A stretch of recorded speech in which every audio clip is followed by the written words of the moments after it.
My name is Brad Campice. I've been a part of New Holland now for over 7 years. So you're standing in our still house at New Holland Brewing Company and New Holland Spirits in Holland, Michigan. What really makes New Holland unique is our background in brewing.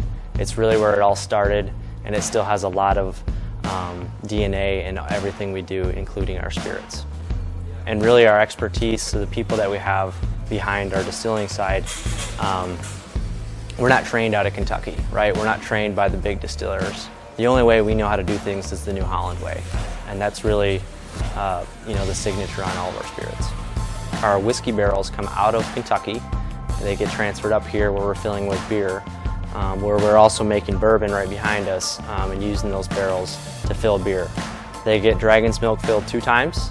And then once that beer gets emptied, which is literally 100 feet away from me right now, we have fresh beer barrels that we then take finished mature bourbon and finish them in the beer barrels. So that whole process is only about 24 hours from when they take beer out of it from when we're putting our whiskey right back into it. So it's a very fresh from the source beer barrel. We're essentially the first distillery to stout a whiskey.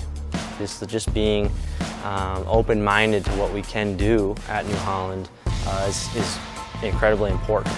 And we're not, stuck in a corner or in one channel of what we can do. It's really opening up and blossoming on, what we can accomplish. So this is our still. This is really a big piece of New Holland. It got a great story.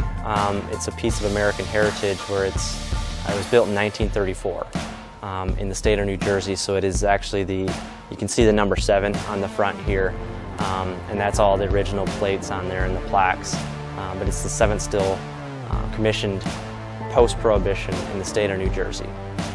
So it was actually built at the time to compete with Laird's Applejack, which is a brand that's still in production today. It was a distillery called Baldwin Dew.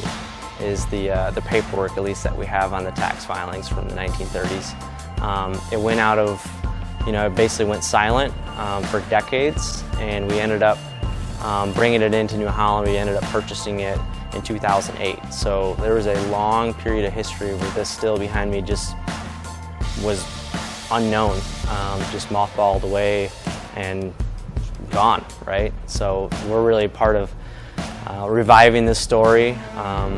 And bringing it back to the public, and it's our workhorse, it's our spirit still. Now it gets to make every drop of our whiskey. The position of the whiskey and really what it was made to be is the beer drinker's bourbon, is how we really market and position that brand. So we want to be, our end goal is to have beer barrel bourbon on every craft beer bar in America. And if anyone who wants to get into the whiskey world and doesn't even know where to start, beer barrel bourbon needs to be your first whiskey to try. It's really something that's versatile.